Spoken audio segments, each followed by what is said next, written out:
The candle had burned down to nothing by the time it was over.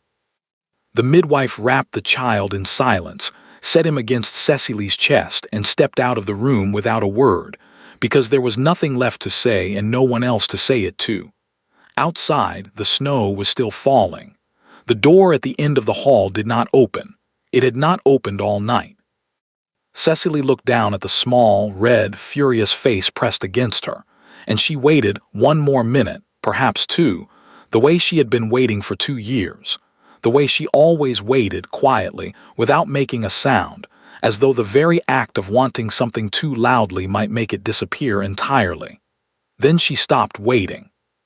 "Your name," she said softly to no one but the child, "will be your grandfather's. Not his, never his."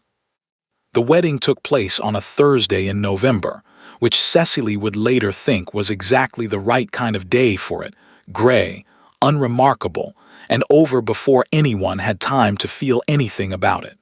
She had worn her mother's pearls. That was the only decision that had been entirely hers. Everything else, the church, the date, the guest list of 40 people who ate quietly and left early, had been arranged between her father and the Duke's solicitor over the course of 3 meetings. She had not been invited to attend. She had learned of the engagement not from her father directly but from her younger sister, who had heard it from the housemaid, who had overheard it through a door that had not been closed all the way. "You're to marry the Duke of Ashford," her sister had said, standing in the doorway of Cecily's room with wide eyes and a half-eaten biscuit. "Isn't that something?" It was something. Cecily had sat very still on the edge of her bed and thought about it for a long time, and what she had concluded carefully, practically, the way she approached most things, was that it did not matter very much what she felt about it, because the decision had already been made. The papers had already been drawn, and her father's debts did not care about her feelings in the slightest. So she had said, "Yes, I suppose it is," and gone back to her book. The Duke of Ashford, Callum Ashford, though no one who respected him used his Christian name, was 31 years old, owned 4 estates, and was considered by most of London society to be either very impressive or very cold, depending entirely on whether you needed something from him. Cecily had seen him exactly twice before the wedding. The first time was at a dinner at the Hargrove house, where he had sat at the opposite end of a long table and said perhaps 11 words across the entire evening, none of them to her.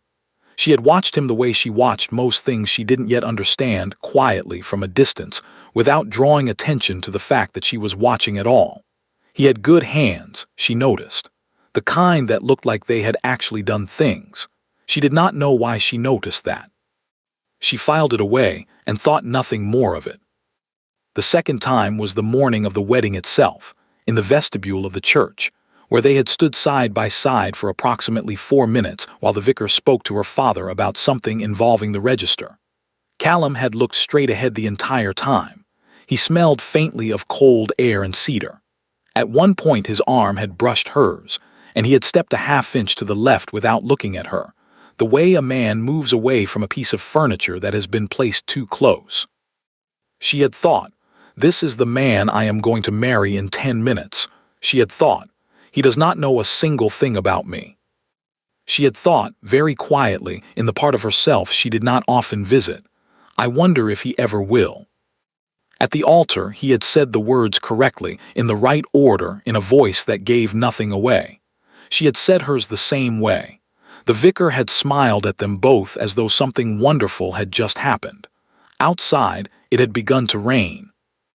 At the small dinner afterward, Callum had spoken mostly to her father and to his own solicitor, who had attended for reasons Cecily did not entirely understand. She had sat beside him. Of course she had sat beside him. She was his wife. She had been his wife for approximately 3 hours, and she had eaten her soup and listened to them talk about land boundaries and entailment law and the price of wool in the North Counties, and she had not said a single word that was not first spoken to her. He had asked her once whether she preferred the country to London. She had said, "I don't know yet, I haven't seen the country." He had looked at her then, properly, for perhaps the first time, and something had passed across his face that she couldn't quite name. Not warmth exactly. More like the faint surprise of a man who has picked up a book expecting one thing and found the first page said something else entirely. Then someone had spoken to him from across the table, and he had turned away, and that was the end of it. The carriage ride to Ashford Park took 4 hours. They sat across from each other. Outside, the November fields were brown and flat and going dark. Callum read documents for most of the journey. Cecily watched the window and did not ask what the documents were about, because she had already learned in the span of one wedding day that he was a man who did not like to be interrupted while he was thinking, and that the silence between them was not hostile exactly, but was not warm either. It was simply empty. At some point she fell asleep against the carriage wall, and when she woke the lights of the estate were visible through the glass, a great stone house sitting in the dark like it had always been there and always would be, indifferent to the small lives that moved through it. She looked at it for a long moment. Then she straightened her spine, folded her hands in her lap and waited for the carriage to stop. She was good at waiting. She had not yet learned that waiting had a limit. The housekeeper's name was Mrs. Drummond, and she curtsied correctly, said, "Welcome to Ashford Park, Your Grace," in a voice that was perfectly pleasant, and then spent the next 3 days addressing every question Cecily asked to the wall slightly to her left. It was not rudeness, exactly. It was something more precise than that, a careful, practiced form of not quite acknowledgement that Cecily recognized immediately, because she had grown up in a house where her father did the same thing to servants he had decided were temporary. Mrs. Drummond had simply decided, it seemed, that Cecily fell into that category, that she was something that had arrived and would eventually be dealt with, and until then was best managed by being politely, thoroughly ignored. Cecily noted this on the first morning, said nothing, and began to learn the house herself. Ashford Park was large in the way that old money was large, not showy, not designed to impress, but simply enormous in a manner that seemed almost accidental, as though rooms had been added over centuries not out of ambition but out of mild necessity, and no one had ever thought to stop. There were corridors that led to other corridors. There were sitting rooms that appeared to have no purpose. There was an entire east wing that smelled of disuse and old paper, and which no one mentioned and no one entered, and which Cecily therefore found deeply interesting. She walked the house in the mornings when Callum was already in his study and the staff were occupied with their own routines. She moved quietly. She had always moved quietly. It was one of her more useful qualities, and she looked at everything, and she began to understand, slowly, the particular texture of this place. It was a house that had belonged to men for a very long time. Not unkindly, not deliberately, but thoroughly, in the way that a room belongs to someone who has never once considered that it might belong to anyone else. The Dowager Duchess arrived on the 4th day. Callum had mentioned her once in passing on the second morning over breakfast. "My mother comes on Friday. She stays through the month." In the same tone, one might mention that the roof needed looking at. Cecily had said, "Of course," and asked nothing further. She had perhaps underestimated the situation. The Dowager Duchess of Ashford, Callum's mother, a woman named Margaret who had been formidable at 30 and had only sharpened with age, arrived in a carriage that was slightly grander than necessary, swept into the entrance hall with the confidence of a woman entering a house that was still, in all the ways that mattered, hers, and looked at Cecily for a long, unhurried moment before saying, "You're smaller than I expected. Not unkind exactly, just precise." "I'm told I take up more space than I appear to," Cecily said pleasantly. Something flickered in Margaret's eyes, too fast to name, and then she turned to speak to Mrs. Drummond, and Cecily understood in that instant exactly how the next several months were going to feel. The days settled into a pattern. Callum worked. He was always working letters, meetings, tenants, accounts, the endless machinery of a large estate run by a man who trusted no one else to run it properly. He appeared at dinner, spoke when spoken to, occasionally asked Cecily something brief and practical. "Do you ride? Have you seen the East Gardens? Is your room warm enough?" and then disappeared again before the conversation could become anything more than what it was. She answered him honestly every time. She did not ask him anything in return. She had decided very early that she would not chase him, not out of pride, well, not entirely out of pride, but because she had watched her mother chase her father for 20 years, and she knew exactly what that particular pursuit looked like from the outside, and she had no intention of becoming it. So she waited instead, quietly, patiently, and she learned the house. And she managed the staff, carefully, gradually, without making it look like managing, until Mrs. Drummond began, almost imperceptibly, to address her responses to Cecily's actual face rather than the wall beside it. And she read in the library in the evenings, because the library was the warmest room in the house, and also because books had never once made her feel invisible, which was more than she could say for most of the people she had met. It was in the library that it happened. 3 weeks into her marriage, on a night when the wind was doing something dramatic against the windows and the fire had burned low without her noticing, Cecily looked up from her book and found Callum standing in the doorway. He was in his shirt sleeves. He had clearly not expected anyone to be there. They looked at each other. "I didn't know you used this room," he said. "You didn't ask," she said, and then, because that had come out slightly sharper than she intended, "I come most evenings. I can find somewhere else if you—" "No," he said, and then, after a pause that lasted just long enough to be interesting, "No, stay." He crossed to the far shelf, found whatever he had come for, and then, and this was the part she replayed later, more than once in the quiet of her own room, instead of leaving, he sat down. Not close. The chair by the window a full room's width away. But he sat down. And for perhaps an hour they read in the same room without speaking, and the fire burned, and the wind continued its performance outside, and Cecily kept her eyes on her page and understood, with the particular clarity she reserved for things that mattered, that something small had just shifted. She did not know yet what to do with it, but she filed it away.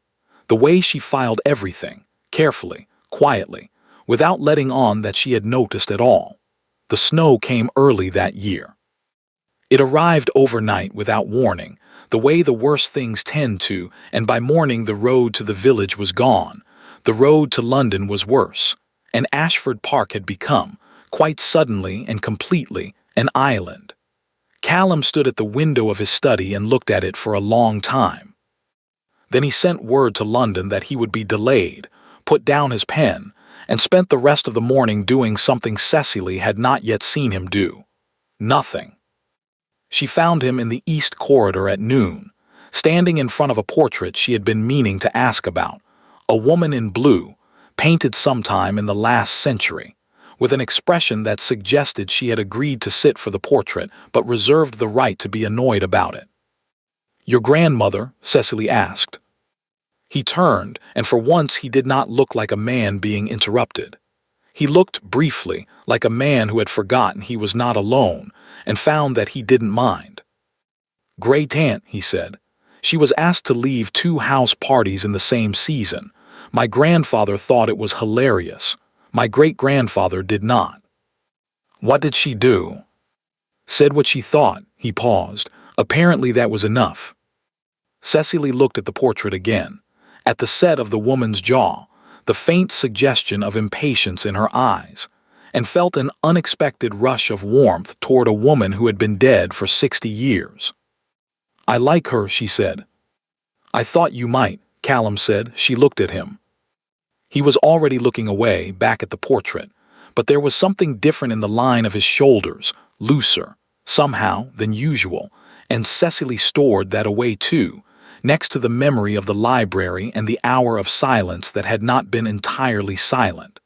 She fell ill on the 3rd day of the snow. It came on fast, a heaviness behind the eyes, a fire in the throat, the specific misery of a fever that arrives in the afternoon and is fully committed by evening. She said nothing about it at dinner because she did not want to make a fuss, and then went to her room and lay down on top of the covers because it was too much effort to get under them, and thought, with some detachment, that she felt genuinely terrible. She did not ring for anyone. She never rang for anyone. It was a habit she had developed in her father's house, where needing things had always felt faintly embarrassing, and it had followed her here the way habits do, quietly, without asking permission. She was somewhere between sleep and waking an hour later when she heard the knock. She assumed it was the housemaid. She said, "Come in," without opening her eyes. The footsteps that crossed the room were not the housemaid's. She opened her eyes. Callum stood beside the bed, still dressed, holding a candle and looking at her with an expression she had not seen on him before. Not quite alarm, not quite concern, something sitting carefully between the two, as though he had not yet decided which one it was going to be. "Mrs. Drummond said you didn't come down for supper," he said. "I wasn't hungry." "You're ill." "I'm fine." He set the candle on the nightstand and pressed the back of his hand against her forehead, matter-of-factly, the way one checks a thing that needs checking, and the brief coolness of his hand against her skin was so unexpectedly kind that she had to look at the ceiling for a moment to collect herself. "You have a fever," he said. "I'm aware." "Why didn't you say anything at dinner?" She considered a number of answers and settled on the simplest one. "I didn't want to inconvenience anyone." Something moved across his face at that, quick and complicated, gone before she could read it properly. He left the room without another word. She thought with the fuzzy logic of fever, of course he. He came back in 4 minutes with a blanket, a glass of water, and Mrs. Drummond, who arrived looking slightly ruffled, as though she had been located and redirected mid-errand with some firmness. He came back the next morning, and the morning after that. Not for long, never with any ceremony, but he came. He sat in the chair by the window, sometimes with papers, sometimes without, and he talked to her the way people talk to someone who is ill and therefore cannot escape, more freely, with less of the careful management she had come to recognize as his default mode. He talked about the estate, about a tenant dispute in the North Field that had been running for 3 years and showed no signs of resolution, about his grey tan in the portrait and the 2 house parties and the particular courage it took, in that era, to simply say what you meant. She talked too.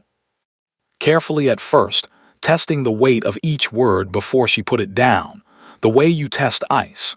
And then, as the fever broke and the snow continued and the days blurred together in the particular intimacy of being snowbound, less carefully. She told him about her mother's pearls, about the book she had been reading when she learned she was engaged to him, about the way she had grown up in a house where she was the quiet one, the sensible one, the one who was not her sister, and how that had shaped her into someone who watched everything and said very little and had very strong opinions she almost never voiced. "Why not?" he asked. She looked at him because no one asked. He was quiet for a moment. "I'm asking," he said. It was not a grand declaration. It was said simply, almost carefully, in the voice of a man who meant it without entirely knowing what he was opening. But Cecily felt it land somewhere in her chest and stay there, small and warm and terrifying, like an ember she did not know what to do with. She looked away. "Ask me something specific," she said, "and I'll answer." And he did. The snow melted on a Tuesday. She came downstairs to breakfast and found him dressed for London, his coat on, his bag already by the door, his whole manner reassembled into the shape she recognized from the beginning, composed, contained, forward-facing, already half somewhere else. "The road is clear," he said. "I've been delayed too long already." "Of course," she said. He looked at her once, just once, and for just a moment too long, and then picked up his gloves from the table. "You should rest another day," he said. "The fever was bad." "I'm quite recovered." Cecily, it was the first time he had used her name. She looked up. But he had already looked away, already pulling on his gloves, already becoming the Duke of Ashford again in the way that happened. She was beginning to understand, whenever something came too close. "I'll write," he said. He did not write. She had not expected him to. She went back to the library that evening and sat in her chair by the fire and picked up her book and read the same page 4 times without taking in a single word. And she thought about embers, about how they looked like nothing, felt like nothing, and could still, if you were not paying attention, set the whole house on fire. Then she turned the page and waited for spring. Spring came, and with it letters. Not from Callum, she had stopped expecting those, but from her sister, Clara, who wrote the way she did everything, quickly, enthusiastically, and with very little regard for what the recipient might actually want to know. The first 3 letters were ordinary. The 4th was not. "I probably shouldn't say anything," Clara wrote, which was how she began every sentence that she had already decided to say, "but there is talk in London, about Ashford, about a woman, a Mrs. Harlow, recently widowed, very handsome apparently, and seen twice now at the same dinner as your husband. I'm sure it's nothing. Everyone says it's nothing, but you know how everyone says things are nothing right up until they are very much something." Cecily read the letter at the breakfast table alone in the pale morning light. She set it down. She picked up her tea. She thought, "I don't know if it's true." She thought, "I don't know if it matters." She thought very quietly in the part of herself she visited less and less. Yes, it does. You know perfectly well that it does. She folded the letter, put it in her pocket, and went about her day. The thing about rumors, Cecily had learned, was that they did not arrive all at once. They arrived in pieces, a letter here, a look there, a conversation that stopped when she entered a room. They accumulated slowly, the way water accumulated in a low place, until one day you looked down and found yourself standing in something you had not seen coming. By May, she had heard the name Mrs. Harlow 4 times. From Clara, twice more. From the wife of a neighboring landowner who came for tea, and said it with the particular brightness of a woman delivering bad news, she was enjoying slightly too much. And once, this was the one that stayed with her, from Margaret. The Dowager Duchess mentioned it in passing over dinner in a voice that was almost kind. "London is full of distractions," she said, cutting her meat with great precision. "Men of Callum's position are always sought after. One learns not to take it personally." Cecily looked at her mother-in-law across the table. "I don't take anything personally," she said. "I find it's more efficient." Margaret looked at her for a moment with that same flickering expression, the one Cecily could never quite read, and then returned to her plate. The subject did not come up again. But it sat in the room with them for the rest of the evening, quiet and enormous, like a third guest no one had invited. Callum came home in June. He arrived in the late afternoon, unannounced, and Cecily was in the garden when she heard the carriage. She had taken to spending time in the garden because it was one of the few places in the house that felt entirely hers, that Margaret had not claimed and Mrs. Drummond had not organized, and no one had any particular opinion about, and she stayed where she was for a moment, her hands in the soil, and made a decision. She would not ask. Not about London, not about the dinners, not about Mrs. Harlow, who may or may not have been handsome and who may or may not have meant something and who Cecily had decided, firmly and finally, she was not going to become obsessed with. She would not ask because she already knew, had known since November, since the church, since the carriage ride with the documents, that Callum Ashford was a man who revealed things in his own time or not at all, and that pressing him would only drive him further back into himself, and she had too much self-respect to stand outside a closed door and knock. She wiped her hands on her apron and went inside. He found her in the library. Of course he did. It was always the library. She was reading when he appeared in the doorway in his traveling clothes still, slightly dusty, looking at her with the expression she had catalogued from the snow. Not quite something, not quite nothing, sitting carefully in between. "You're well," he said, not a question. "Quite," she said. "You?" "Yes," a pause. "The garden looks better," he said. "I've been working on the east beds. Mrs. Drummond thought it was unnecessary." "Mrs. Drummond thinks most things are unnecessary." "She's not entirely wrong." Something shifted in his face, the faint suggestion of a smile, there and gone, like light on water, and Cecily felt it in her chest the way she always felt it, that small, stubborn warmth that she could not seem to extinguish no matter how sensible she tried to be about it. She looked back at her book. He crossed to his chair, the one by the window, the one she now thought of, without meaning to, as his, and sat down. And for a while they were simply in the same room again, the way they had been in winter, and it was almost as though London had not happened, and the letters had not come, and Mrs. Harlow was a name she had never heard. Almost. She found out she was pregnant in July.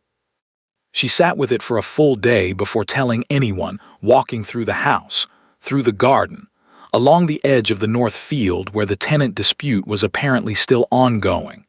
Just sitting with the weight of it, the strange doubled quality of it, the way it was both the most ordinary thing in the world and also felt, in her particular circumstances, like a door swinging open in a house she had not finished learning. She thought about the winter, about the chair by the window and the ember in her chest and the way he had said her name just once, right before he left. She thought about Clara's letters, about Mrs. Harlow. She thought about her child, this person, not yet a person who would be born into this house, into this marriage, into this particular careful silence between two people who had never quite managed to say the right things to each other. She thought, I will not let this child grow up invisible. And then she thought, with a ferocity that surprised her, I will not let myself stay invisible either. She told Callum that evening at dinner. Directly, without preamble, she had decided on directness, had practiced it in the garden. She simply said, I am expecting a child. In the winter, the physician thinks. Callum went very still. Not cold, not distant, but still. The way a man goes still when something lands that he was not prepared for, when the world rearranges itself faster than he can rearrange his face. He looked at her. And for one long, unguarded moment, she saw something in his expression that she had not seen before, something unmanaged, something that had not been filtered through the careful machinery of the Duke of Ashford, and it looked, she thought, extraordinarily like hope. Then he said, Are you well? Yes, she said. Is there anything you need? Not at the moment. Good, he nodded once, the way he nodded when closing a matter in his study. Good, and the moment closed, and she picked up her fork. And underneath the table, where he could not see, she pressed her hand flat against the linen and breathed, steadily, in and out, and told herself that hope was not the same as certainty, and that she had learned long ago not to build things on expressions that lasted less than a second. But she had seen it. She had seen it. And she filed it away, the way she filed everything, carefully, quietly, in the part of herself that still, despite everything, had not stopped paying attention. She wrote it in October, when the leaves were coming down and the light had turned the particular shade of gold that meant winter was close behind. It was not a long letter. She had written it 3 times before she arrived at the final version. The first too cold, the second too much the opposite, the third something she read back and did not recognize as herself at all. And the fourth, the one she finally sealed, was simply the truth, stated plainly in her own handwriting, without apology and without performance. The child comes soon. The physician says before Christmas. I thought you should know. That was all. She had considered saying more. She had sat with the pen in her hand for a long time, looking at those 2 sentences, thinking about everything that could follow them, about the winter, and the library, and the name she had heard 4 times, and the hope she had seen in his face at dinner and spent 3 months trying not to think about. And she had decided, finally, that she would not say any of it, not because she didn't mean it, but because she had already said in the plainness of those 2 sentences everything that mattered. I am here. The child is coming. Come home. She sealed it and sent it before she could change her mind. The letter reached Callum on a Wednesday evening. He was in the middle of a dinner, 12 people, long table, the kind of evening that required full attendance and careful management, when his man brought it to him on a small silver tray with the quiet efficiency of someone who had learned to deliver things without disturbing the surface of a room. Callum looked at Cecily's handwriting on the outside of the letter and felt something tighten in his chest. He put it in his breast pocket. He finished the dinner. He read it afterward, alone in his study, with the fire going and the house quiet around him, and he sat with it for a long time, those two sentences, plain and unadorned, in her steady, unsentimental hand. And he thought about winter and a chair by a window, and the specific way she had of looking away from him right at the moment he most wanted her to look back. He thought about arriving home in June and finding her in the garden with her hands in the soil, and the way she had come inside without running toward him or away from him, had simply come inside, and he had understood in that moment that she had made some kind of decision he hadn't been given the terms of. He thought about the dinner in July, about the thing he had felt, the thing he had not been able to name quickly enough to stop it crossing his face when she said the child comes in winter. He thought, I should go. He thought, I will go, after Thursday. Thursday was a meeting he had spent 6 months arranging, 3 landowners, 2 solicitors, a question of disputed boundary lines that touched 4 separate estates including his own, and which required his presence, his signature, and his full attention for the better part of a day. Without him, the meeting could not proceed. Without the meeting, 3 years of careful negotiation collapsed entirely. He thought, after Thursday I will go. He thought, she will understand. She is practical. She knows how these things work. He thought, less comfortably, she understands everything. That is not the same as it being acceptable. He put the letter in the drawer of his desk. He told himself Thursday was only 2 days away. Thursday arrived with complications. The first solicitor was delayed by weather. The second arrived with new terms that required 3 hours of renegotiation that Callum had not budgeted for. One of the landowners, a man named Forsyth who had been a problem since the beginning and showed no sign of stopping, raised an objection in the afternoon that threatened to unravel everything, and Callum spent the better part of an hour taking it apart piece by careful piece. And by the time it was done, and the papers were signed, and Forsyth had shaken his hand with the sulky compliance of a man who knows he has lost, the light outside the windows was already failing. Too late to travel. He would leave in the morning. He did not leave in the morning.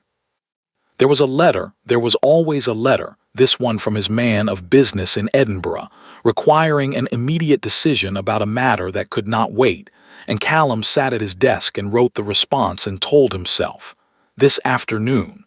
This afternoon became evening. Evening became a second night. And somewhere in that second night, in the part of himself he did not often visit, he understood, with the particular clarity that arrives at 2 in the morning when there is no one to perform composure for, that he was not being kept in London by meetings and letters and solicitors. He was keeping himself. Because going home meant arriving, and arriving meant walking through the door, and walking through the door meant facing the specific weight of what he had not done, and what he had not said and who he had not been, and Callum Ashford, Duke of Ashford, who could negotiate a land dispute with 3 difficult men for 6 hours without losing his footing once, found that particular threshold considerably harder to cross than he had expected. He sat with that knowledge for a while. He did not like it. Then he went to bed and told himself he would leave at first light, and almost believed it. The letter he sent instead arrived at Ashford Park on a Friday.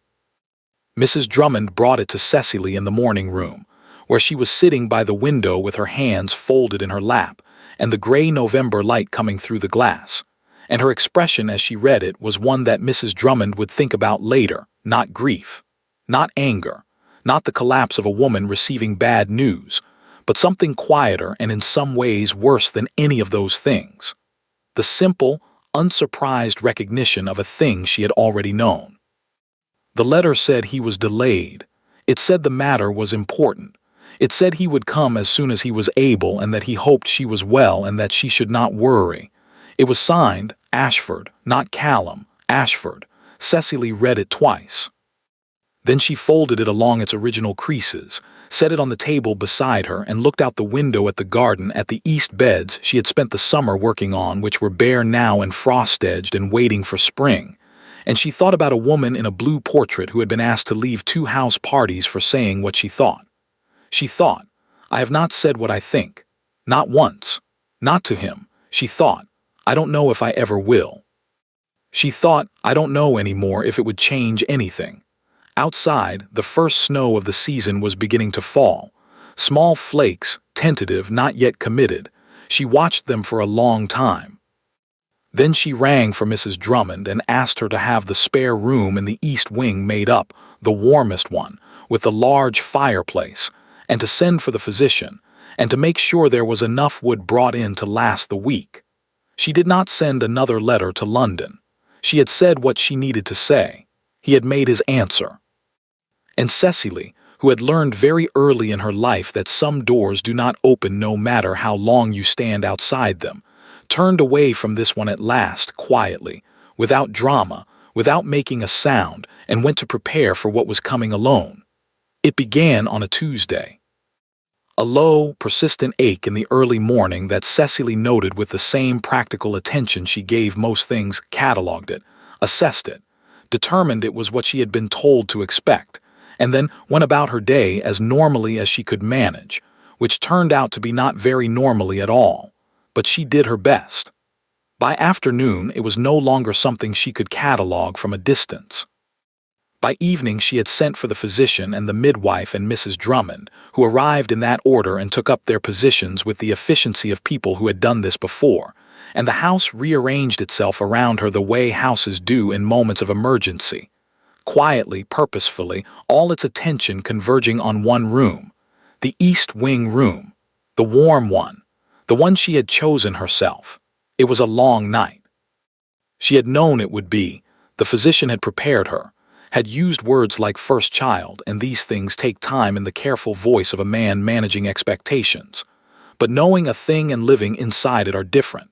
And by midnight Cecily had moved well past the part of herself that was practical and calm and into something older and more animal, something that had no interest in composure and would not be reasoned with.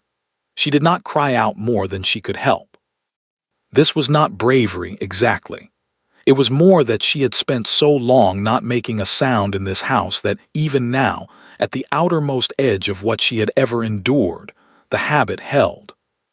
Mrs. Drummond, who sat beside her for the whole of it, holding her hand with a firmness that Cecily had not expected from her and would not forget, said nothing, which was exactly right, which was the only thing that could have been right, and the fire burned, and the snow fell outside the window, and the hours passed the way hours pass in the worst of things, slowly, and then all at once.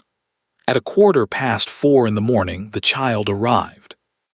The sound he made, immediate, indignant, absolutely certain of his own presence, filled the room so completely that Cecily felt it in her bones, felt it rearrange something fundamental inside her, felt it do in 3 seconds what nothing else had managed in 2 years of careful waiting. It made her certain. Not of everything. Not of Callum, not of London, not of the letter signed Ashford sitting folded on the table in the morning room, but of this small furious person being placed against her chest, of the specific weight and warmth of him, of the way he quieted almost immediately when he heard her voice say, involuntarily, without thinking, "Hello," just that. Hello, as though they had simply, finally been introduced.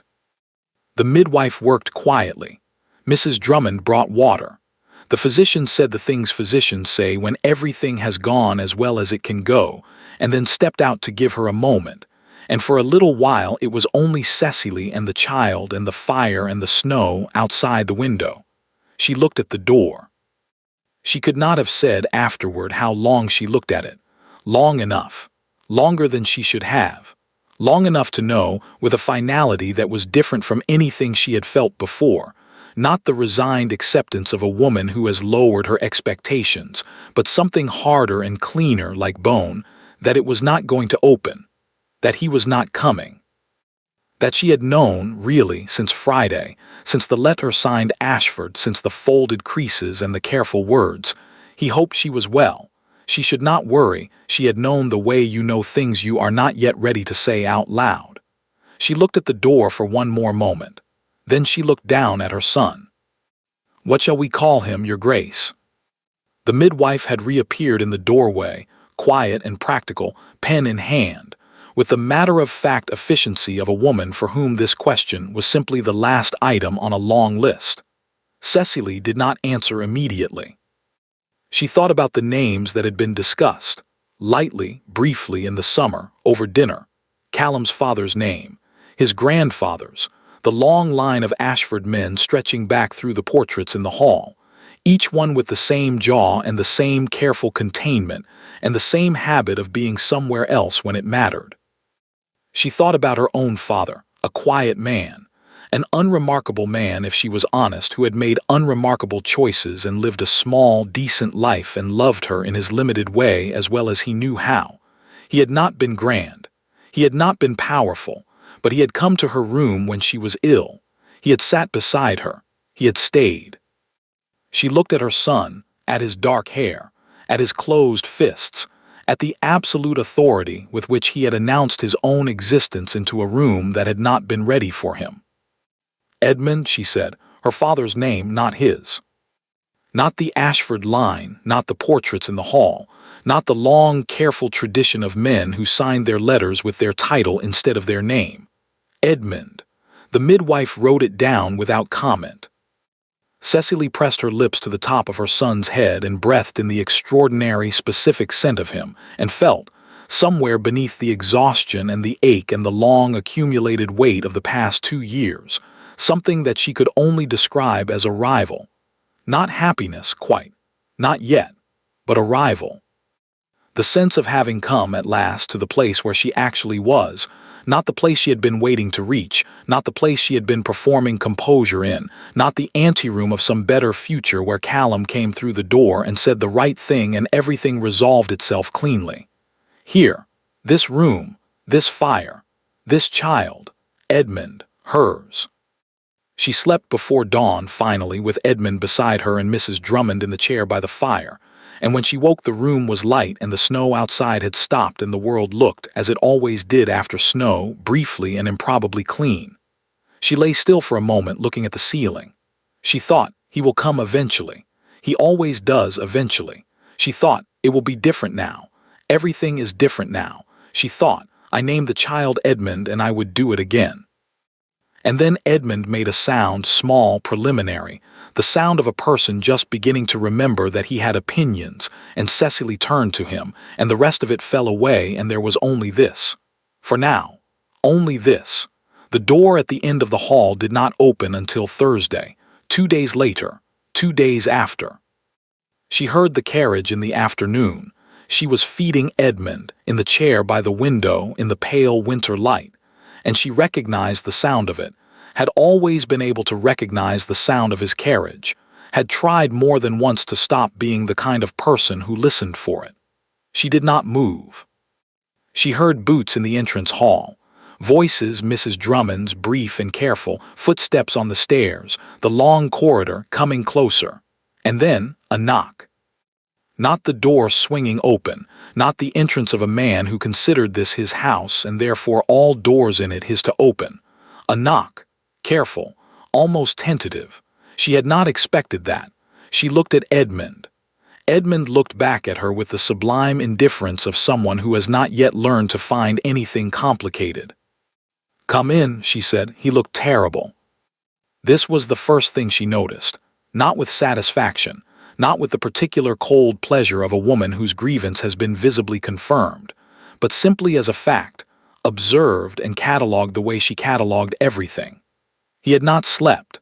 His coat was still on, as though he had come straight from the carriage without stopping, without giving himself time to compose himself in the hallway mirror the way she knew he usually did.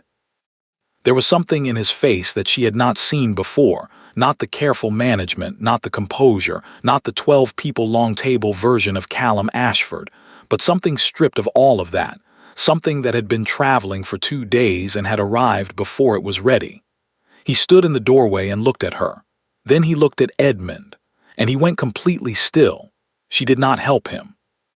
She had decided that in the minutes between hearing the carriage and hearing the knock, she would not perform ease she did not feel, would not smooth it over, would not make it simpler than it was. She had done that for 2 years. She was very tired of doing that. So she sat in her chair by the window with Edmund against her chest, and she watched Callum Ashford stand in the doorway of the room where his son had been born 2 days ago without him, and she let the silence be what it was. He was the one who had to cross it. He crossed it. Slowly, as though the floor between them required care, as though he was not entirely sure of his welcome and knew it, and this, too, she noted, the knowing. He had always known. That had never been the problem. He stopped a few feet away. Close enough that she could see his face properly now. The sleeplessness, yes, and something else beneath it. Something that had been working on him for 2 days in a carriage and before that in a study in London. Something that looked very much like a man who had finally, too late, fully understood something. He looked at Edmund for a long time. Edmund, with his characteristic indifference to the emotional complexity of the situation, was asleep. Callum started, then stopped, tried again. "He looks like you," he said. "Does he?" said Cecily, not a question. "Around the eyes." A pause. "And the way even asleep, he looks like he has an opinion about something." Despite everything, despite 2 days and a letter signed Ashford, and a door that had not opened, Cecily felt the corner of her mouth move. She stopped it. "His name is Edmund," she said. Something crossed Callum's face at that, not quite a flinch, but adjacent to one, and she watched him absorb it, watched him understand what it meant, what it did not mean, what she had decided in the cold of a Tuesday night in a room he had not been in. He said nothing, which was, she thought, the right response. The first right response he had given in quite some time. "Cecily," he said after a moment. "Don't," she said quietly, without heat. "I need to." "Not now," she looked at him. "He's 3 days old, I'm exhausted. Whatever you need to say to me, it will keep." He closed his mouth, nodded once. And then, and this was the thing she replayed later in the nights that followed, the thing she could not entirely account for, instead of leaving, instead of retreating to his study and his papers and the safe distance he had always maintained, he pulled the chair from beside the wall, the one Mrs. Drummond had been using, and he sat down. Not close, not presumptuous, but in the room. Present. She looked at him. He looked back at her with the expression of a man who has run out of management, who has spent the last 48 hours dismantling, piece by piece, every defense he had and found, underneath all of it just this. A woman in a chair by a window holding his son, and the specific, irreversible fact of having not been there. She looked away first.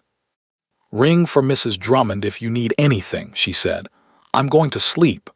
She shifted Edmund carefully, settled him in the cradle beside the bed, and lay down without another word.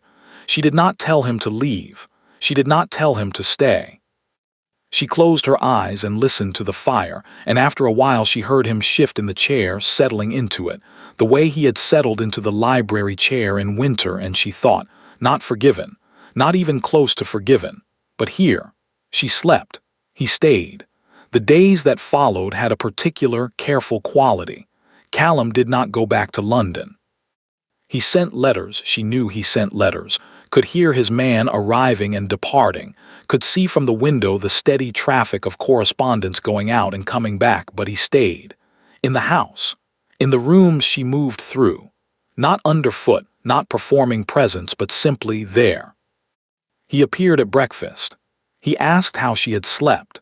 He asked once with the slightly awkward precision of a man consulting information he had obtained from a book, whether she needed anything specific, whether the physician had left particular instructions, whether Edmund was. "He's perfectly well," she said. "He's very loud and very certain of himself, and he's perfectly well." "Good," said Callum, and then, "he gets the certainty from you." She looked up from her plate. "The loudness as well, probably," he added, and there was something in his voice, dry, almost warm, that she recognized from the library, from the winter, from the brief bright stretch of days when the snow had kept them in the same place long enough for something to almost happen. She looked at him for a moment. "You haven't met me on a bad day," she said, something that was almost a smile. "No," he said, "I don't think I have." He met Edmund properly on the fourth day. She had not offered, and he had not asked. They were both, she recognized, circling something they did not know how to approach directly. But on the fourth morning she came into the sitting room and found Callum standing over the cradle with an expression on his face that stopped her in the doorway. He did not know she was there. That was the thing, she had caught him without the management, without the preparation, in the unguarded moment before a man remembers he is being observed. He was just looking at Edmund, who was awake and conducting his usual thorough investigation of the ceiling, and Callum's face was, she did not have a word for it. She had never seen it before. Not on him, not on anyone. It was not simply love, though it was that. It was something more specific, something that looked like love arriving at the same moment as the full comprehension of what had almost been lost. The two things together, the warmth and the cold of it, the extraordinary and the irreversible. She stepped back. She did not want him to know she had seen it. Some things were too private to witness without permission. But she stood in the corridor for a moment, her hand against the wall, and she thought about Embers again, about the one she had been carrying since winter, the one she had spent 18 months trying to be sensible about, and she thought, it is still there. She had thought perhaps that the letter and the snow and the door that did not open had extinguished it entirely. It had not. She did not know yet what to do with that, but she knew. Margaret arrived on Friday. Cecily had been expecting her. The Dowager Duchess was not a woman who stayed away from significant events, particularly when she considered those events to fall within her jurisdiction. And she had prepared herself, the way she prepared for most difficult things, quietly, thoroughly, without letting on that she was preparing at all. Margaret came into the sitting room, looked at Edmund with the expression of a woman assessing something she intends to have opinions about, said he has the Ashford jaw, which was both inaccurate and characteristic, and then turned to Cecily with a smile that had not changed since November. Pleasant, precise, containing beneath the pleasantness something else entirely. You must be exhausted, Margaret said. These first weeks are so difficult. I always think it's better in these circumstances for a mother to have time to recover quietly, away from the demands of the household. Cecily looked at her. How fortunate then, she said, that I find the household entirely undemanding. Margaret's smile did not waver. There is a house, she said, in the voice of someone who has been planning this sentence for some time, in the north, very comfortable, very private. Callum used it for his well. It's very comfortable. I only thought, given the circumstances, that you might prefer. Margaret, Callum's voice from the doorway. Neither of them had heard him come in. He was standing very still, the way he went still when something had landed that he was not prepared for, but this time it was not hope on his face, and it was not the stripped-down exhaustion of a man arriving 2 days late. It was something considerably colder. That's enough, he said. Margaret turned to him with the confidence of a woman who has been managing her son for 30 years and has not yet encountered a situation she could not redirect. Callum, I heard what you only. He did not raise his voice. He never raised his voice, but there was something in it, a finality, a line being drawn in a place where there had not previously been a line that Cecily had not heard before. Cecily is the Duchess of Ashford. This is her house. You will not suggest otherwise again. The room was very quiet. Margaret looked at her son for a long moment. Then she looked at Cecily, and this time the expression was different, the flicker not gone before Cecily could read it, because this time Margaret let her read it. It was not warmth. It was not an apology. But it was, Cecily thought, the faint, reluctant recognition of one careful woman by another. Margaret inclined her head. Of course, she said, and left the room. Cecily stood in the silence that followed and looked at the place where Margaret had been, and then she looked at Callum, who was still in the doorway, still in the particular stillness of a man who has just done something that cost him something. She thought about what he had said. This is her house. Not my house. Not our house even, which would have been the easy version, the diplomatic version, the version that kept everyone comfortable. Her house. She did not say anything. He did not say anything. But across the sitting room, in the cradle by the window, Edmund made a sound, brief, declarative, the sound of a person who has been patient long enough and has opinions about it. And Callum looked at him, and something happened in his face that was almost a smile and almost something more than that, and Cecily thought, not yet, not forgiven, not resolved, not fixed, but something is moving. Something is finally actually moving. Edmund changed everything. Not dramatically, not all at once, not in the way that stories sometimes suggest, the sudden softening, the grand realization, the moment where a man looks at his child and becomes, overnight, an entirely different person. Callum did not become a different person. He was still contained, still careful, still the man who had signed his letters Ashford and chosen a meeting over a birth, and spent 2 years looking at Cecily from across rooms without ever quite closing the distance. But Edmund changed the rooms. That was the only way Cecily could explain it to herself, in the quiet of her own thinking. Edmund changed the rooms. He made them smaller, somehow more specific, more present, and in doing so made it harder for the distance to sustain itself. You could not maintain careful management across a room that contained a person who weighed 8 pounds and had not yet learned that other people's composure deserved respect. Edmund had no interest in composure. He made this clear from the beginning, and he did not become more diplomatic about it as the weeks passed. The first time Callum held him was an accident. Cecily had not planned it, had not, in fact, been thinking about it at all. She had simply been crossing the sitting room with Edmund against her shoulder when she stumbled on the edge of the rug, not badly, not dangerously, but enough that she lurched forward, and Callum, who had been standing 3 feet away reading a letter, moved without thinking. His hands came up, and then Edmund was in them. They all three froze, Cecily, Callum, and Edmund, who stopped mid-complaint and looked up at this new person holding him with the focused, unimpressed scrutiny of someone conducting an assessment. Callum looked down at his son. His son looked up at him. The letter fell to the floor. Neither of them noticed.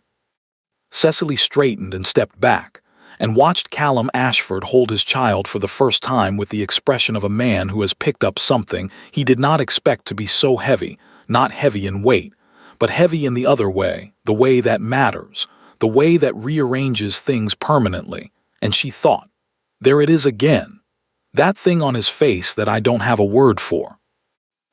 Callum said, then stopped. Yes, said Cecily, because she knew what he meant. She had felt it too, the first time. The way Edmund was simultaneously the most ordinary thing, a baby, just a baby. People had babies every day, and also somehow the most specifically, impossibly real thing she had ever encountered. The way holding him made everything else feel slightly theoretical by comparison. Callum stood very still, as though movement might break something.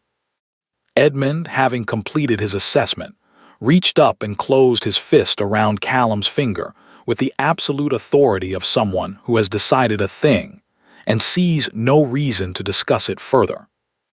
Callum looked at his finger, at the small fist wrapped around it, and Cecily watched something happen in him that she thought had probably been happening for some time, quietly underneath the surface, gathering itself, and had now arrived.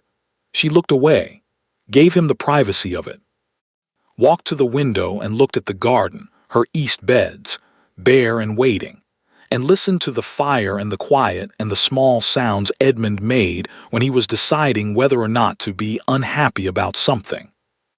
When she turned back, Callum was sitting in the chair by the window, his chair, the library chair, its twin in this room, with Edmund against his chest, one large hand spread across the baby's back, and his eyes closed.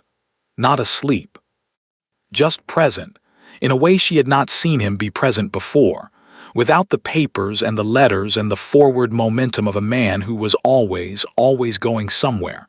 Just here, just this. She sat down across from him and picked up her book and did not read a single word of it for the next hour and did not pretend otherwise. December settled over the house. Callum did not go back to London.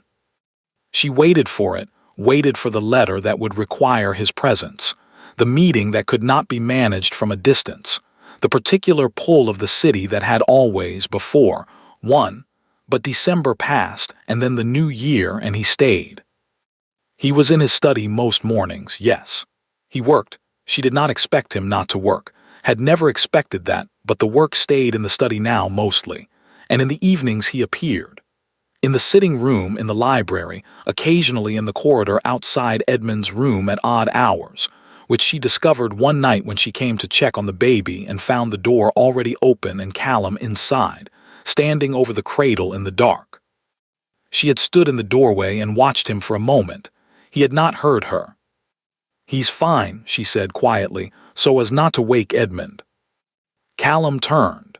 In the low light from the corridor she could not quite read his expression, but she could see that he was not embarrassed to have been found here, that whatever he had expected to feel if she caught him standing in the dark watching his son sleep, embarrassment was not it. "I know," he said. He stopped. "You don't have to explain," she said. She went to check on Edmund, who was, as she had said, fine and appeared to have opinions about the ceiling even in sleep, and then she left, and Callum stayed, and she did not ask how long he remained there. But she thought about it, walking back to her room in the dark, her hand trailing along the wall. She thought, this is what it looks like when he lets himself. She thought, the question is whether he can do it when it isn't easy. She thought, the question is whether I can trust the difference. She could not sleep one night in January and came downstairs at 2 in the morning to find the library fire still going and Callum at the desk in the corner. Not his study desk, the library desk, the smaller one by the window, with papers spread around him and a glass of something untouched at his elbow. He looked up when she came in. Neither of them said anything for a moment. "Edmund?" he asked. "Sleeping, I just couldn't." She gestured vaguely at the general concept of sleep. "Don't mind me." She went to her chair. The fire was warm. She pulled her wrap tighter and looked at the shelves and thought about getting a book and didn't move to get one. For a while there was only the fire and the scratch of his pen and the wind doing something minor outside. Then he said, without looking up, "I owe you an apology." She was quiet. "Several probably," he said, "but the birth. Not coming, that was," he stopped, put the pen down. "There is no version of what I did that I can explain to you that would make it acceptable. I've tried. I've been trying, if I'm honest, since I got back in the carriage in London and understood, somewhere around the second hour, exactly what I had done." She looked at the fire. "I'm not asking you to forgive it," he said.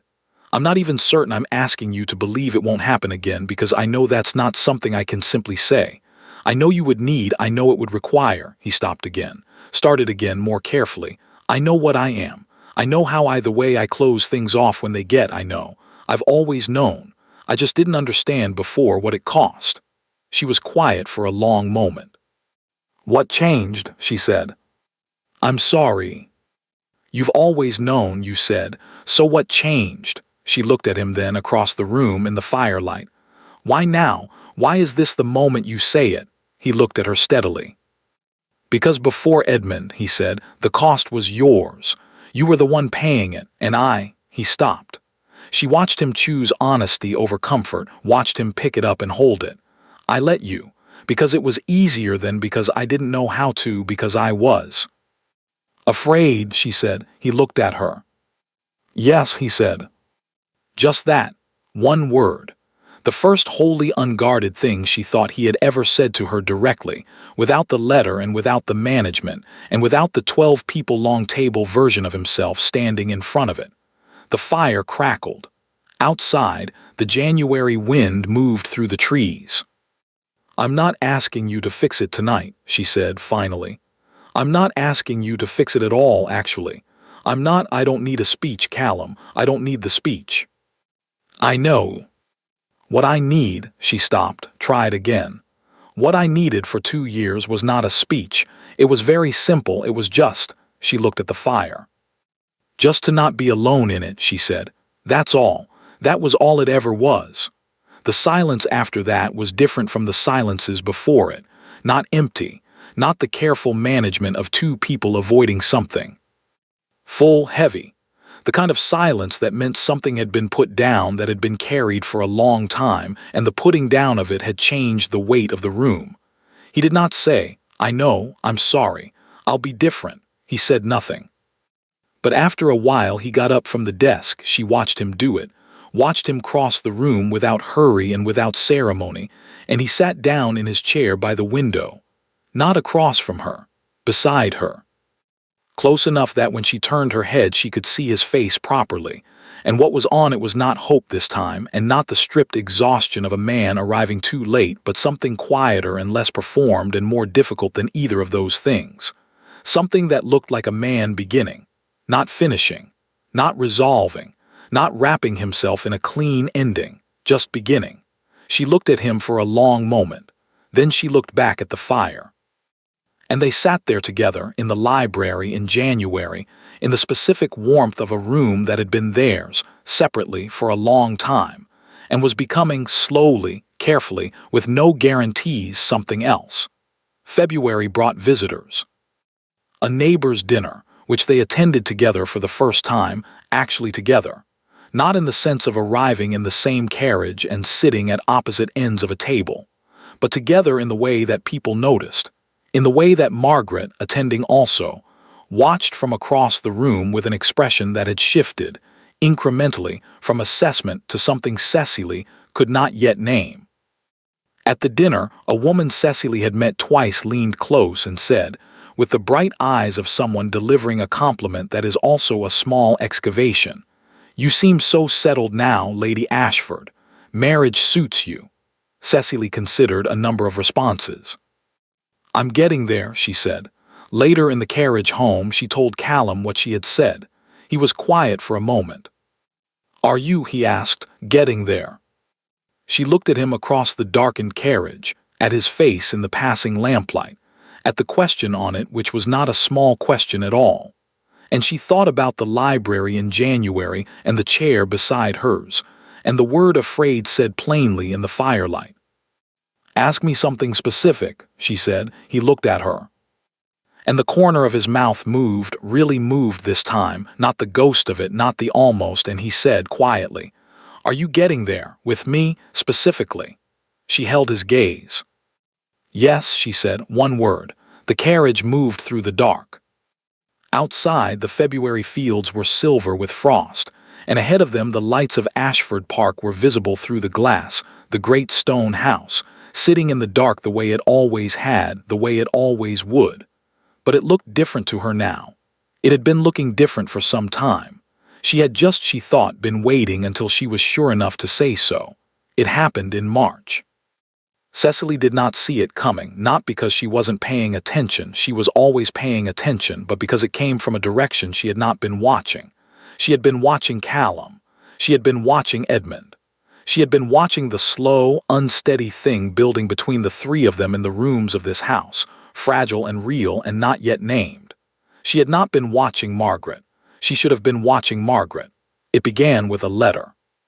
Not to Cecily. She found out about it afterward, pieced it together from fragments, from a conversation she was not supposed to hear, and a document she was not supposed to see, and the particular, practiced silence of a household that had been managed by the Dowager Duchess for 30 years, and had not entirely forgotten how. The letter was to Callum's solicitor in London. Margaret had written it in January, apparently 2 weeks after the dinner in the sitting room, 2 weeks after Callum had told her that's enough in the voice with the line in it, and it concerned, in the careful language of legal correspondence, a question about the terms of Cecily's marriage settlement. Specifically, the conditions under which those terms might be revisited. Specifically, whether there existed any grounds, incompatibility, failure of expectation, the particular language of contracts drawn between men who had not consulted the woman being contracted, on which the arrangement might be, if not dissolved, then substantially renegotiated. In plain language, whether Cecily could be removed. Not dramatically, not cruelly. Margaret was not a crude woman. She did not deal in cruelty. She dealt in architecture, in the careful rearrangement of circumstances until a thing became inevitable without anyone having to say it aloud. There was the house in the north, very comfortable, very private, a generous allowance. Edmund would remain at Ashford Park, of course. He was the heir. He belonged to the house, to the title, to the long line of careful men in the portraits, and Cecily would be managed. Placed, made comfortable and made distant and made, eventually, irrelevant. Callum found out on a Tuesday morning.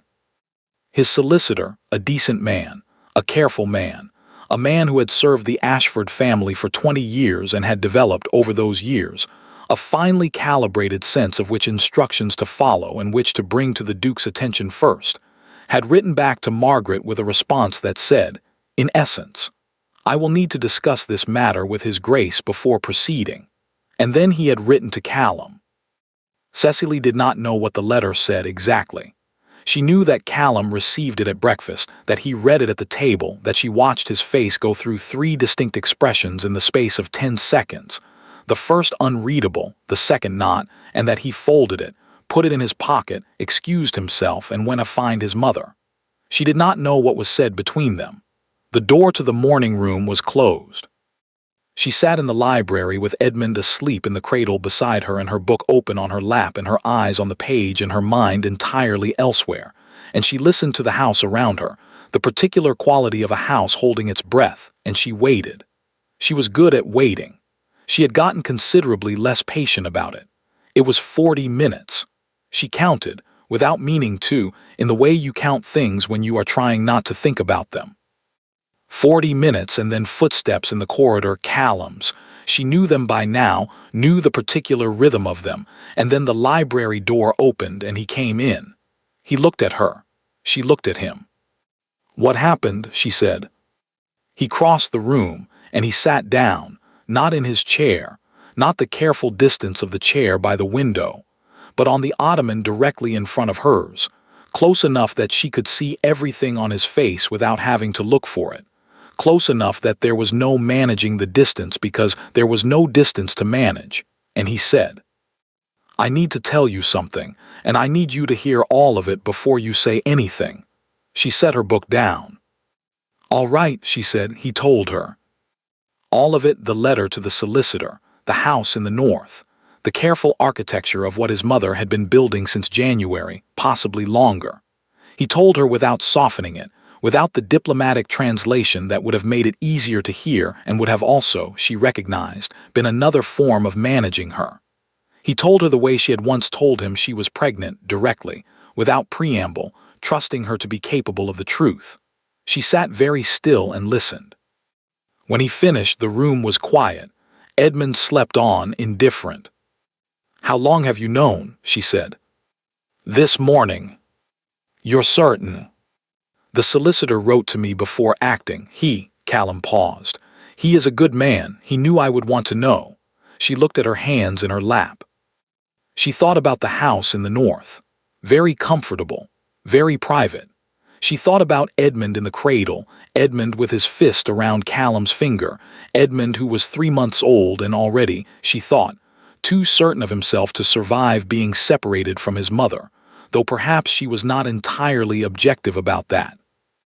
She thought about 2 years of careful silence and a letter signed Ashford, and a door that did not open and a name, Edmund, chosen in the dark of a room she had not known if she would ever feel was hers. She thought, and now this. What are you going to do? She said. He looked at her steadily. What I should have done a long time ago, he said. He called the household together that afternoon. Not formally, not the lined-up staff, not the ceremony of it, but the people who mattered, the people who ran the house and would carry whatever happened next outward into the world. Mrs. Drummond, the steward, the senior footman, the housekeeper's assistant who everyone knew reported selectively to Margaret. And Margaret herself, who arrived in the drawing room with the composure of a woman who does not yet know the shape of what is coming, but intends to meet it standing. Cecily stood to one side. She had tried once in the corridor to tell Callum that he did not have to do this, that she could manage, that there were other ways, quieter ways, ways that did not require him to, and he had looked at her with an expression that stopped her mid-sentence. "I know you could manage," he said. "You have been managing, that is precisely the problem." She had not known what to say to that, so she had said nothing, and now she stood to one side of the drawing room and watched. He did not make a speech. She had expected, she did not know what she had expected. Something formal, perhaps. The Duke of Ashford in full, the voice he used across long tables. Something that sounded like an edict. Instead, he simply said, in the ordinary voice she had come to know best, the library voice, the 2 in the morning voice, what was true. That Cecily was the Duchess of Ashford, that this was her house, her household, her position, not contingent and not provisional and not subject to renegotiation, that any correspondence regarding the terms of her presence in this house was to be directed to him, and only to him, and that he would not be entertaining it. He looked at Margaret when he said the last part. Margaret looked back at him. The room was very quiet. "I see," Margaret said. "I think you do," said Callum. "I think you have for some time." Another silence. Then Margaret turned not to Callum but to Cecily and looked at her with that expression again, the one she had first shown in the sitting room after the "that's enough," the one that was not warmth and not apology but was, Cecily had decided, the closest Margaret Ashford came to either. She inclined her head. A small gesture, precise, deliberate, an acknowledgement. Cecily returned it, equally small, equally precise, and thought, this is not the end of it. She is not finished, and she knows I know she is not finished. But it was something. It was a line, drawn clearly by the right person in front of the right people. It was a start. That evening Margaret came to find her. Cecily was in the garden. She went to the garden when she needed to think, had always gone to the garden. It remained the one place in this house that felt uncomplicated. And she heard Margaret's footsteps on the path and did not turn around. Margaret stood beside her for a moment, looking at the east beds. "You've done well with these," she said. "They'll be better in spring," said Cecily. A pause. "He is not an easy man," Margaret said. "No. He was not an easy boy either, if that's any consolation." Something in her voice, dry, almost affectionate, the voice of a woman who has loved a difficult person for a long time and made her peace with the difficulty. His father was the same. It runs in them. The closing off. "I know," said Cecily. "What I did," Margaret said carefully, "was not. I want you to understand that it was not." "I understand what it was," Cecily said, not unkindly but clearly. Margaret was quiet. "He chose," Cecily said. "That's what matters. He chose, and he chose clearly, and he chose in front of people. That's," she paused, "that's what I needed to know. And now you know. And now I know." The garden was very still around them. The last of the winter light was going, the sky above the bare trees turning the color of cold water, and somewhere inside the house, Edmund was beginning to make the sounds that meant he had opinions about the approaching evening. Margaret looked at the east beds for a moment longer. "He'll need managing," she said. "Still, always, he won't always get it right." "I'm aware," said Cecily. "You'll tell him when he doesn't." It was not a question. "Yes," said Cecily, "I will." Margaret nodded once. And then, without ceremony, without the grand gesture or the warm resolution that the moment might have called for in a different story, she simply walked back inside. Cecily stood in the garden alone. She looked at her east beds, at the bare soil, frost-edged, patient, waiting for the warmth that was coming whether or not you believed in it yet. And she thought about 2 years, and a letter signed Ashford, and a door that did not open, and a name chosen in the dark. She thought about a man sitting beside her in January saying afraid like it was simply a fact, like honesty had been there all along, and had only needed to be picked up. She thought about trust, about what it was made of, how long it took to build, how different it was from hope, how much harder and how much more worth it. Edmund's sounds from inside were becoming more pointed. She smiled at the garden. Then she turned and went inside to her son and did not look back. She found Callum in the corridor outside Edmund's room. He had gotten there first, apparently. She could see through the open door that he had Edmund, was holding him with the confidence now of a man who had practiced, who had learned the particular weight and particular preference of this specific small person. And Edmund had stopped his editorial commentary and was conducting his usual assessment of the ceiling with Callum's finger in his fist. She stood in the doorway. Callum looked up. He was. I heard, she said. She leaned against the doorframe and watched the two of them. Her son and this man. This complicated, careful, difficult man who had gotten so much wrong and was, with considerable effort and no guarantee of success, attempting to get something right. Cecily, he said. Yes. I know it isn't, he stopped, tried again. I know today doesn't. Callum, she said, he looked at her. I know, she said. I know what today was, and I know what it wasn't, and I know what it can't fix and what it can't promise. She looked at him steadily, across the small, warm room, with Edmund between them like a fact neither of them could argue with. I know all of that. Then, and I'm still here, she said. That's what I'm telling you. I'm still here and I'm not leaving and I'm not going to pretend it's simple or that I'm not still, she stopped. But I'm here. We're here. That's where we are. He looked at her for a long moment. Edmund looked at the ceiling. Ask me something, Callum said quietly. Anything, ask me and I'll answer. She thought about it, then she said, Are you going to stay? Not will you be better, not will you change, not will you promise. She knew better than to ask for promises, knew that promises made in warm rooms in March had a way of meeting cold reality and coming apart. Just, are you going to stay? He held her gaze. Yes, he said, one word. The first wholly unguarded thing she had ever asked of him directly, the truest thing he had ever said to her. She nodded once. Then she crossed the room and stood beside him and looked at their son, who had finished with the ceiling and was now looking at both of them with the focused, unsurprised expression of someone who has been waiting for this particular moment for quite some time and is prepared to reserve judgment on whether it has been worth the wait. He has your eyes, Callum said. Everyone keeps saying that. It's because it's true. Mrs. Drummond says he has your jaw. Mrs. Drummond is never wrong about anything. She would agree with you.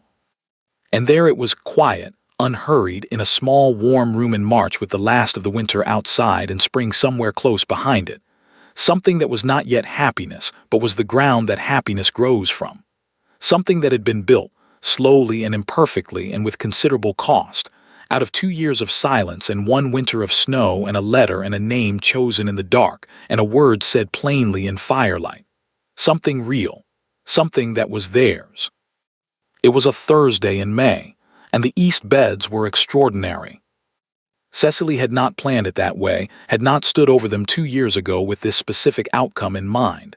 But somewhere between the frost-edged patience of that first winter and 2 full springs of quiet, stubborn work, the garden had become something she was genuinely proud of. Not loud about. Just proud of. In the private way she was proud of most things. She was on her knees in the far corner when she heard Edmund. Not crying, Edmund rarely cried anymore. He had moved past crying into something considerably more verbal. But the particular sound he made when he had been patient long enough, and had decided that someone needed to know about it. She looked up and saw him at the garden gate, 2 years old and absolutely certain of his own importance, with Callum's hand wrapped around his and his other fist full of something he had collected from the path that she probably did not want to look at too closely. Mama, Edmund said, with the gravity of an announcement. I see you, she said. This satisfied him. He looked up at Callum for confirmation that he had been seen, received it, and went back to his collection. Callum unlatched the gate. He sat on the bench at the edge of the beds, the one she had put there herself in the autumn, because she had decided she was allowed to put benches where she wanted them, and watched her work. He had papers with him because he always had papers, but they were sitting beside him untouched, which she noted without remarking on. Edmund made his way along the path with the focused determination of a very small person with a clear agenda, stopped at intervals to investigate things, and provided a running commentary on his findings to no one in particular. For a while no one spoke. It was not the silence of two people avoiding something. It had not been that kind of silence for some time. "Margaret is coming Friday," Callum said. "I know," she wrote. "She wants to take Edmund to the village." "I know that too." Cecily sat back on her heels and looked at him. "She asked me first." Something passed across his face, quiet, warm. "Did she?" "She's been asking me first for about 6 months now. I thought you should know." He looked at Edmund, who had stopped to examine something in the soil with the serious attention of a future naturalist, and the expression on his face was the one she still did not have a word for and had stopped trying to find one. Some things did not need naming. They just needed to be true. It was not a simple life. She did not think later that she would describe it that way, not to Clara, who asked with bright eyes and wanted a clean answer, not to herself in the honest accounting she kept in the quiet of her own mind. Callum was still Callum. He still closed off sometimes, still went somewhere unreachable for days at a time, still occasionally chose the wrong thing and knew it and had to be told so. And she told him, now, clearly and without softening it, and he listened in the way he had learned to listen, not easily, not without cost, but genuinely. And she was still herself, still watchful, still quiet in the ways that were habit and working on the ways that were not, still filing things away, though she had gotten considerably better at taking them back out again. They were not a great romance. They were two people who had come to each other sideways, in the wrong order without the benefit of having chosen it, and had made something out of that which was imperfect, honest, and entirely theirs. Edmund abandoned his investigation and made his way across the garden to her, and she opened her arms, and he climbed into them with the confidence of someone who has never once doubted his welcome, and she held him against her chest and looked over his head at Callum on the bench. He was looking back at her. Not past her, not through her, not at the middle distance where he had spent so much time in the beginning. At her. She thought about a woman in a blue portrait who had said what she thought and been asked to leave 2 house parties for it. She thought she would have liked her very much. She thought about a girl who had learned to be invisible in her father's house and had carried that habit into a marriage and had spent 2 years waiting, quietly, without making a sound, for a door to open. The door had opened, not because she had waited, because she had finally stopped. "Come here," she said to Callum. Not a question, he came. He sat beside her in the garden in the May light, with Edmund between them and the east beds in full color around them, and the house behind them solid and permanent, and, she thought, finally actually hers. And Edmund immediately transferred his collection of pathfindings into Callum's hand, with the generosity of someone bestowing a great gift. Callum looked at what was in his palm. "It's a rock," he said. "It's a good rock," Edmund said firmly. "It is," Cecily agreed. Callum closed his hand around it, and that was all. That was enough. The garden was warm, and the sky was the particular blue of a Thursday in May, and somewhere in the house Mrs. Drummond was doing something efficient, and Margaret was arriving Friday, and the east beds were extraordinary, and none of it was simple, and all of it was real, and they were there, both of them. This time, both of them. Thank you for listening to the story all the way to the end. Please tell us which city you're watching from and what the story made you feel. Don't forget to subscribe so you won't miss new stories.